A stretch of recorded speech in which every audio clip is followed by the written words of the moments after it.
नमस्कार दोस्तों। इंडिया में गोल्ड इन्वेस्टमेंट का एक आइडियल ऑप्शन हो सकता है फॉर रिस्क एवर्स इन्वेस्टर्स। मतलब वो इन्वेस्टर्स जो ज़्यादा रिस्क नहीं ले सकते।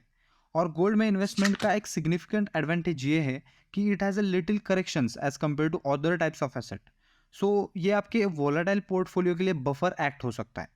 तो दोस्तों आज के इस वीडियो में हम डिस्कस करने वाले हैं कि हमें गोल्ड में इन्वेस्ट क्यों करना चाहिए। तो चलिए शुरू करते हैं। So first reason is it helps to beat inflation. दोस्तों चाहे आप कितना भी अच्छा काम क्यों ना कर लो, आप इन्फ्लेशन से एक्सकेप नहीं कर सकते। गोल्ड इन्फ्लेशन को बीट करने में हमारी हेल्प करता है बाय रिटेनिंग इट्स वैल्यू, क्योंकि कॉस्ट ऑफ लिविंग के साथ गोल्ड की वैल्यू भी बढ़ती है दोस्तों। और इन्फ्लेशन के टाइम पे ये हाईएस्ट चली जाती है। सो इन्फ्लेशन को बीट करने में गोल्ड हमें हेल्प करता है। सेकेंड रीजन जिसको कंसिडर करके हमें गोल्ड में इन्वेस्ट करना चाहिए वो है पोर्टफोलियो डाइवर्सिफिकेशन। डाइवर्सिफिकेशन करना कितना ज़रूरी है ये तो हम सबको पता ही है। हमारे रिस्क को बैलेंस करने का ये एक इसेंशियल ऑप्शन है। और दोस्तों क्या आपको पता है कि गोल्ड की वैल्यू इन्वर्सली प्रोपोर्शनल है to traditional investments like stocks etcetera. मतलब जब भी स्टॉक में फॉल होता है तब गोल्ड में राइज देखने को मिलता है। इस तरह से गोल्ड की इन्वेस्टमेंट सेफ्टी इन्वेस्टमेंट मानी जा सकती है against the volatility of market. Third reason जिसको कंसिडर करके हमें गोल्ड में इन्वेस्ट करना चाहिए वो है सप्लाई एंड डिमांड। दोस्तों गोल्ड एक प्रीशियस मेटल होने के साथ साथ एक नेचुरल रिसोर्स भी है जिसकी सप्लाई लिमिटेड है। इट मीन्स गोल्ड की डिमांड हमेशा कायम रहने वाली है।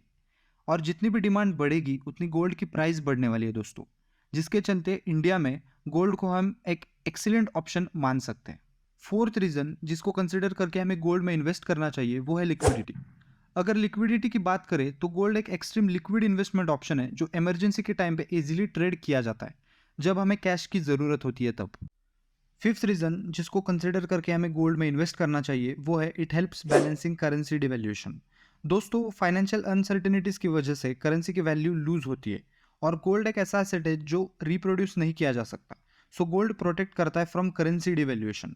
उसके अलावा गोल्ड को क्राइसिस कमोडिटी भी कहा जाता है जो अपनी वैल्यू को रिटेन करने की एबिलिटी रखता है इन द वर्स्ट टाइम्स। वो ओन करने के लिए भी ईजी होता है। रिटर्न्स के बारे में अगर हम डिस्कस करें तो ऐसा देखा गया है कि गोल्ड एक ऐसा प्रीशियस मेटल है जो इन्फ्लेशन को भी बीट कर सकता है। और गोल्ड को इंटरनेशनली एक्सेप्टेड स्टैंडर्ड भी है दोस्तों। तो ये सब फैक्टर्स है दोस्तों जिनको कंसिडर करके हम गोल्ड में इन्वेस्ट कर सकते हैं। लेकिन अभी हो क्या रहा है दोस्तों कि बहुत सारे लोग ऐसा सोचते हैं कि गोल्ड एक इन्वेस्टमेंट का पुराना ऑप्शन हो चुका है। दोस्तों ऑप्शन पुराना नहीं होता, तरीका पुराना होता है। हम अभी भी गोल्ड में इन्वेस्टमेंट मतलब फिजिकल गोल्ड बाय करना सोचते हैं।